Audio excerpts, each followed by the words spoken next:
सूत्रों के हवाले से खबर आ रही है, इजराइल में एक बड़ी बैठक हुई है।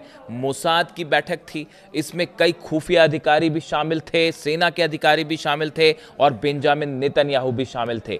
बड़े स्तर पर इजराइल में एक बैठक के बाद अब ये प्लान तैयार हो रहा है कि अगर अमेरिका और ईरान के बीच जिस एमओयू को लेकर एक मत हुए हैं दोनों, अगर इस पर साइन हो जाते हैं तो फिर इजराइल को क्या करना है, इजराइल की आगे की रणनीति क्या होगी।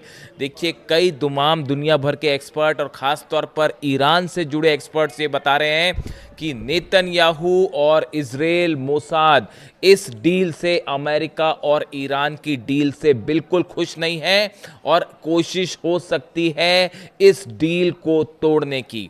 शुक्रवार को, आने वाले शुक्रवार को, जुमे के दिन जो एमओयू पर साइन होने हैं, इसके पहले कई बड़ी घटनाएं होने की संभावना है, जिसको लेकर तमाम कयास लगाए जा रहे हैं। कई ऑप्शंस जो है वो सामने हैं, जिसको लेकर ईरान पूरी तरह से सावधान है। देखिए, ऊपर से इस तरह की खबरें चल रही हैं सब तरफ कि एमओयू साइन होना है और अब जंग खत्म हो जाएगी, लेकिन हकीकत ये है इजराइल में एक बड़ी प्लानिंग हो रही है, किसी भी तरह से इस डील को रोका जाए। ईरान के किसी भी बड़े टॉप कमांडर को, टॉप लीडर को एसासिनेशन की कोशिश हो सकती है, इस तरह की खबरें हैं, इस तरह की डिफेंस सर्कल में जानकारियां हैं।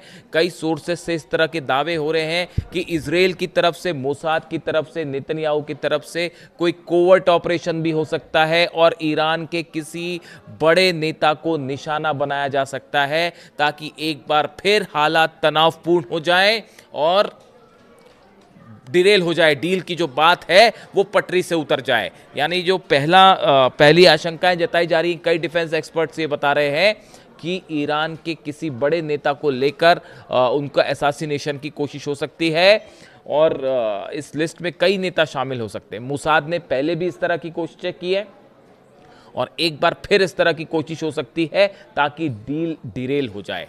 देखिए, खास तौर पर अब्बास अरागची साहब को अपनी सुरक्षा का ध्यान रखना होगा। मैं ये बात बड़ा सोच समझ के कह रहा हूँ। कई मेरी डिफेंस एक्सपर्ट से बात हुई है और मुझे लगता है कि ईरान भी इस बात को समझता होगा कि ईरान के जितने बड़े नेता हैं, खास तौर पर जो डील में शामिल होने जा रहे हैं, उनकी सुरक्षा के पुख्ता इंतज़ाम करने चाहिए, ना सिर्फ ईरान में बल्कि अगर जिनेवा जाते हैं तो वहाँ भी, अगर देश के बाहर जाते हैं तो वहाँ भी। ये बड़ी गौर करने वाली बात है। उसके अलावा देखिए, नेतन्याहू की तरफ से एक और बड़ा बयान आया है। नेतन्याहू का ये कहना है कि लेबनान में जो हमारा ऑपरेशन चल रहा है, खास तौर पर हिजबुल्लाह के खिलाफ, वो हम नहीं रोकने वाले और अगर कोई डील होती भी है तो इसमें हमारा लेबनान में जो एक्शन चल रहा है, खास तौर पर दक्षिणी लेबनान में, उस पर कोई असर नहीं पड़ेगा, वो हमारा ऑपरेशन वैसे ही जारी रहेगा। यानी नेतन्याहू लेबनान को लेकर इस डील की बातों को मानने को तैयार नहीं है। ये इस वक्त की खबर है। नेतन्याहू का कहना ऐसा है कि जो खास तौर पर दक्षिणी लेबनान में जो ऑपरेशन चल रहे हैं, देखिए, एक तो बहुत बड़ी ज़मीन है लेबनान की जिस पर इजराइल की सेना ने कब्जा करके बैठी हुई है। क्या ये नेतन्याहू ये ज़मीन खाली करके वापस आने को तैयार हो जाएंगे, जैसा कि ये डील का हिस्सा हो सकता है? क्या लेबनान पे हमला करने से रुक जाएंगे नेतन्याहू? फिलहाल इसकी संभावनाएं बेहद कम दिखाई दे रही हैं। देखिए, डील पेपर पे होना एक अलग बात है और 3000 बार जो है वो अलग अलग हमले हुए हैं पिछले कुछ वक्त के अंदर लेबनान के ऊपर। तो ऐसे हालात में क्या लेबनान को लेकर जो शर्त ईरान ने रखी है कि लेबनान में शांति होनी चाहिए, हमले नहीं होने चाहिए। बीती रात भी आपने देखा जिस तरह से बेरूत पर हमले हुए, उसके बाद ईरान ने अपनी मिसाइल्स तैयार कर दी थी और यह ऐलान भी कर दिया था ईरान की सेना की तरफ से कि आज रात इजराइल को करारा जवाब दिया जाएगा जो बेरूत पर उसने हमले किए हैं। और अगर आप ये सोचते हैं कि हमारे सहयोगियों को लेकर आप डील कर लेंगे तो हम तैयार नहीं हैं उसके लिए, ये डील नहीं हो सकती। उसके बाद बड़ी मुश्किल से अमेरिका की तरफ से जो है वो सुलह करवाई गई और किसी तरह से ईरान को हमले से रोका गया, वरना बीती रात ही इजराइल के ऊपर मिसाइल्स बरसनी तय थी। ये बात साफ हो गई थी। अब उसके बाद अब हालात ये है कि ये एमओयू की बात सामने आ गई है, लेकिन क्या नेतन्याहू इस डील को होने देंगे? ये अपने आप में एक बड़ा सवाल है और यही वजह है कि ईरान के तीन बड़े अहम बयान सामने आए हैं। देखिए, सबसे बड़ा बयान आया है मोहम्मद बागेर जोलगद्र का, जो सेक्रेटरी हैं सुरक्षा समिति जो है, सिक्योरिटी काउंसिल जो है ईरान की, इसके सेक्रेटरी हैं मोहम्मद बागेर जोलगद्र। इनकी तरफ से बयान आया है कि किसी भी तरह का अगर कोई भी छोटा सा भी हमला होता है, चाहे वो लेबनान में हो, चाहे ईरान में हो, चाहे ईरान के किसी सहयोगियों पर हो, तो उसका करारा जवाब इजराइल को दिया जाएगा। ये बयान ईरान की सिक्योरिटी काउंसिल के सचिव मोहम्मद बागेर जोलगद्र साहब की तरफ से आया है। दूसरा बयान अली अब्दुल्लाही की तरफ से आया है, जो कि ईरान की सेना के बड़े अधिकारी हैं, बड़े कमांडर हैं। उन्होंने कहा है कि हमारी फिंगर्स जो हैं वो बटन पर हैं और इजराइल की तरफ से एक गलती की गई और जवाब दिया जाएगा। देखिए, उन्होंने ईरान के सुप्रीम लीडर मुस्तफा खामनेई साहब के भी निर्देशों का हवाला दिया और मुस्तफा खामनेई ने बताया जा रहा है कि जो सुप्रीम लीडर हैं मुस्तफा खामनेई साहब, उनकी तरफ से अपनी सेना को साफ निर्देश दे दिए गए हैं कि जितनी मिसाइल्स हैं उनको अलर्ट मोड पर रखा जाए, लॉन्च मोड पे रखा जाए। जो ड्रोन्स हैं उनको लॉन्च मोड पे रखा जाए। जितने जहाज हैं, चाहे होर्मुज के आसपास जहां भी हैं, उनको पूरी तरह से हमले, जो छोटी बोट्स हैं उनको तैयार रखा जाए। यानी ईरान में एक तरफ तो डील की बात है, एमओयू पे साइन हो रहे हैं, लेकिन दूसरी तरफ ईरान इस बात को अच्छी तरह से समझ रहा है कि इजराइल की तरफ से बड़ी साजिश रची जा रही है। और ये खबरें हैं, डिफेंस सर्कल में ये खबरें हैं कि जो है पूरी कोशिश होगी इस डील को रोकने की, और एक भी हमला पूरी स्थिति को बिगाड़ सकता है। और इसीलिए ये कहा जा रहा है कि कोई कोवर्ट ऑपरेशन भी हो सकता है। देखिए, लगातार ईरान से इस तरह की खबरें आती हैं कि ईरान में धमाके हो रहे हैं, ईरान में कई जगह आग की खबरें आई। बड़ी संख्या में ईरान के अंदर मोसाद, सीआईए के एजेंट्स हैं, कई ऐसे लोग हैं जो जासूसी का काम कर रहे हैं और लगातार वहाँ पर जो है वो धमाके होते रहते हैं और कोवर्ट ऑपरेशन होते रहते हैं। ऐसे में एक बार फिर ईरान को किसी भी रूप में निशाना बनाया जा सकता है, किसी भी वक्त ईरान पे एक बड़ा हमला हो सकता है। इसके लिए ईरान पूरी तरह से तैयार है और यही वजह है कि मुस्तफा खामनेई साहब ने जो है अपनी सेना को ये निर्देश दिया है, अपने सारे बड़े अधिकारियों को ये निर्देश दिया है कि भले बातचीत हो रही हो, एमओयू पर साइन करने की बात है, सब है, ठीक है, डील अपनी जगह है, लेकिन तैयारी पूरी रखनी है किसी भी हमले का करारा पलटवार करने के लिए। तो देखिए, हालात जो हैं ऊपर जो दिख रहे हैं, डील एमओयू को लेकर अंडरस्टैंडिंग बन गई है और इसमें बहुत बड़ी जीत है ईरान की। मतलब इस डील में भी आप समझिए ऑलमोस्ट जितनी बड़ी शर्तें थी ईरान की, वो सब की सब डोनाल्ड ट्रंप ने मांग ली है। होर्मुज में अमेरिकी सेना पीछे हटेगी, बात नंबर 1। बात नंबर 2, ईरान सर्विस टैक्स लेने की जो बात कह रहा है उसके बारे में अभी कुछ कहा नहीं जा रहा, लेकिन सोर्सेस से ये खबर है कि ईरान जो है वो वहाँ से एक सर्विस टैक्स लेगा जो जहाज़ वहाँ से गुजरेंगे, इसको लेकर। देखिए, तीसरी जो सबसे अहम बात है इस एमओयू में, जिसको लेकर डोनाल्ड ट्रंप ने खुद बयान दिया है कि हॉर्मुज से बारूदी सुरंगें जो बिछी हुई हैं ईरान की, वो हटाई जाएंगी। अब ये थोड़ा सा ईरान को सावधान रहने की ज़रूरत है इस बात पे, क्योंकि एक बार अगर बारूदी सुरंगें हट जाती हैं तो ऐसे हालात में एक प्रकार से वहां पर जहाज, कोई अगर अमेरिका के कोई जहाज हैं या दुश्मन देश के कोई जहाज वहां पर अंदर घुसने की कोशिश करें तो उनके लिए वो रास्ता कुछ हद तक खुल जाएगा। इस बात को लेकर थोड़ा सा सावधान रहने की ज़रूरत है, क्योंकि ये बारूदी सुरंगों का बिछा रहना ये सबसे बड़ी वजह थी जिसके चलते अमेरिका के जहाज़ ईरान पर आगे बढ़ के हमला नहीं कर पाए और कोई ताकत उन बारूदी सुरंगों को वहाँ से नहीं हटा पा रही थी। ऐसे हालात में अब वहाँ से बारूदी सुरंगों को हटाने का काम एक तो काफ़ी लंबा चलेगा और वो हटने के बाद ईरान को हॉर्मुज में अलर्ट रहने की सख्त ज़रूरत है। देखिए, इसके अलावा जो दूसरी बड़ी अहम खबर है कि जो 24 बिलियन डॉलर्स की जो संपत्ति ईरान की सीज है, उसमें से 12 मिलियन यानी आधे पैसे इस एमओयू के साइन होने के आसपास रिलीज कर दिए जाएंगे, उसके पहले रिलीज कर दिए जाएंगे। ये ईरान की बहुत बड़ी जीत होगी, जिसके लिए पहले अमेरिका तैयार नहीं था, लेकिन अंततः मुस्तफा खामनेई के सामने ट्रंप को झुकना पड़ा। तीसरी और सबसे अहम बात, ईरान अपना यूरेनियम किसी देश को नहीं सौंपेगा। ये बहुत बड़ी जीत है ईरान की। देखिए, लगातार अमेरिका ये कहता रहा कि हम यूरेनियम ले लेंगे, इस तरह के बयान सामने आए कि यूरेनियम पर कब्जा किया जाएगा, लेकिन जो एमओयू है उसके मुताबिक ईरान का यूरेनियम ईरान के पास ही रहेगा। इतना ही नहीं, 3.67% एनरिचमेंट का अधिकार भी ईरान के पास रहेगा। जो बराक ओबामा ने जो डील की थी 2015 में, उसमें भी ये परमिशन थी। यानी आप देखिए ईरान की विदेश नीति की कितनी बड़ी हार है। यानी आप ये देखिए कि अमेरिका की विदेश नीति की कितनी बड़ी हार है ये।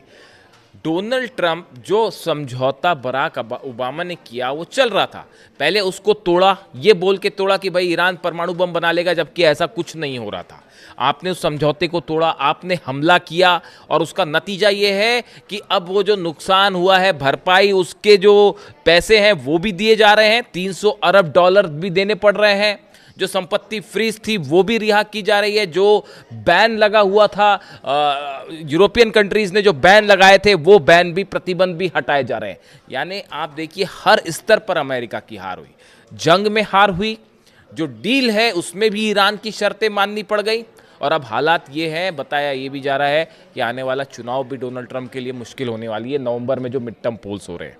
इसके अलावा देखिए बड़ी खबर ये भी है, हिजबुल्लाह, हमास और हुती, ये जो तीनों संगठन हैं, इनको लेकर एमओयू में किसी भी तरह का कोई कमिटमेंट नहीं है। ईरान ने हमेशा ये बात कही कि हमारे जितने सहयोगी हैं, पार्टनर्स हैं यहाँ पर, उनको लेकर हम कोई डील नहीं करेंगे, और आखिर अमेरिका को ये बात भी माननी पड़ी। हिजबुल्लाह, हमास और हुती का इसमें कोई जिक्र नहीं है, और जितने प्रतिबंध लगाए हैं जर्मनी ने, फ्रांस ने, ब्रिटेन ने, ये सब प्रतिबंध, इटली ने, ये सब प्रतिबंध जो है वो ईरान के ऊपर से हटाए जाएंगे।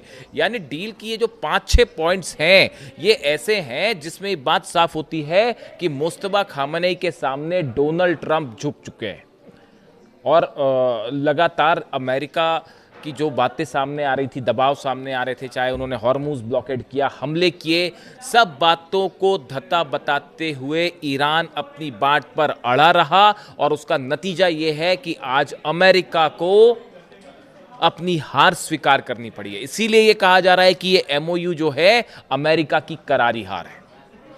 देखिए कई लोगों ने ये सवाल किया कि ये डील ठीक है या नहीं है, क्या ईरान को एमओयू साइन करना चाहिए। देखिए अभी तक जो बातें सामने आई हैं उसके मुताबिक इसमें ईरान की मिसाइल्स जो हैं वो ईरान के पास रहेंगी। सबसे बड़ी बात, ईरान की मिसाइल्स ईरान के पास हैं।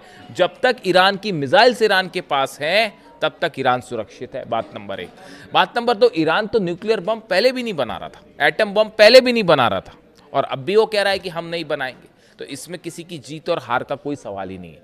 सवाल है एनरिचमेंट का अधिकार। ईरान ने कहा हमारा एनरिचमेंट हम करते रहे हैं और आगे भी जारी रखेंगे, 3.67% का जो लेवल है हम वो बरकरार रखेंगे, और इस बात के लिए अब अमेरिका राजी हो गया। यानी जो ये यूरेनियम एनरिचमेंट पूरी तरह रोकने की जिद थी, ये पूरी तरह से फेल साबित हो गई अमेरिका की, और ईरान अपनी बात पर, यानी यूरेनियम के मुद्दे पर भी ईरान जीता है, न्यूक्लियर मुद्दे पर भी ईरान जीता है।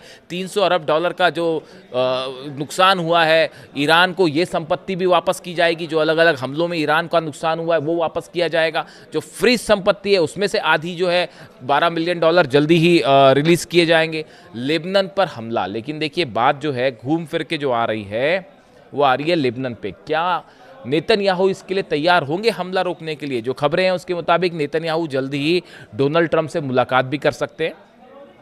अब देखिए एक बड़ा फ्रेम समझिए, ये जो आनन फानन में डील की गई, अमेरिका की तरफ से सब शर्तें मान ली गई हैं ईरान की। इसकी बड़ी वजह, सबसे बड़ी वजह, आखिर डोनाल्ड ट्रंप क्यों राजी हुए, उसकी सबसे बड़ी वजह है अमेरिका में होने वाले मिड टर्म पोल्स, जिसमें डोनाल्ड ट्रंप हारने जा रहे हैं उसको। और अगर ये हॉर्मुज ना खुलता और ये डील ना होती तब तो हार और भी बुरी हो जाती। और डोनाल्ड ट्रंप को ये लग रहा था कि भाई पूरे दुनिया में जो है वो बिजनेस ठप पड़ा है, ऑयल ठप पड़ा हुआ, अमेरिका में प्राइस हाइक होते जा रहे हैं, तेजी से कीमतें बढ़ रही हैं, इन्फ्लेशन बढ़ रहा है, तो मेरी हार ना हो जाए मिड टर्म पोल्स में। इससे बचने के लिए आनन फानन में ये डील की गई है। लेकिन ईरान, दो इसमें मुद्दे हैं। पहला मुद्दा यह है कि नेतन्याहू का अगला कदम क्या होगा, जिसको लेकर बड़ा ही सावधान रहने की ज़रूरत है, बहुत ही सावधान रहने की ज़रूरत है ईरान को, क्योंकि कुछ भी हो सकता है। अपने बड़े नेताओं की सुरक्षा की पूरी जिम्मेदारी करनी चाहिए ईरान को, न सिर्फ देश में बल्कि देश के बाहर भी। ये बात मैं रिपीट कर रहा हूँ फिर से। इसके अलावा देखिए बड़ा एक तो फुटबॉल वर्ल्ड कप है, वो तो चल ही रहा है। उसके अलावा ये जो इलेक्शंस हैं ये बेहद अहम होने जा रहे हैं। लेकिन सवाल ये है कि ईरान का जो यूरेनियम है जो कि 64% एनरिच है, जो उस यूरेनियम का क्या होगा और उसको लेकर आगे क्या किया जाएगा, ये तस्वीर अभी साफ नहीं है। यानी कि ईरान के यूरेनियम के मुद्दे पर बातचीत आगे आने वाले दिनों में, ये जब ये एमओयू साइन हो जाएगा, इसके बाद जो 60 दिन का गैप होगा उसमें चर्चा होगी ईरान के यूरेनियम को लेकर। मैं कल एक बड़ा खुलासा रखूंगा आपके सामने, ईरान के यूरेनियम की अभी क्या स्थिति है और इसको लेकर ईरान का क्या रुख होगा और ये जो यूरेनियम है इसका आगे क्या हो सकता है। एक अगले वीडियो में इसका खुलासा होगा। लेकिन फिलहाल जो स्थिति है इसमें न सिर्फ जंग में ईरान की जीत हुई है, डील में ईरान की जीत हुई है, और इतना ही नहीं, आने वाले चुनाव भी डोनाल्ड ट्रंप जो है वो हारने की दिशा में आगे बढ़ते दिखाई दे रहे हैं। ऐसे में सावधान रहने की ज़रूरत है इजराइल के अगले कदम से, खास तौर पर लेबनान को लेकर वो क्या करने जा रहे हैं, और ईरान को लेकर, ईरान और अमेरिका की डील को लेकर क्या नेतन्याहू इसमें बीच में बाधा बनने की कोशिश करेंगे। इससे जुड़ा जो भी अपडेट होगा आप तक पहुंचाऊंगा। कमेंट करके बताइए वीडियो कैसा लगा। Thank you so much.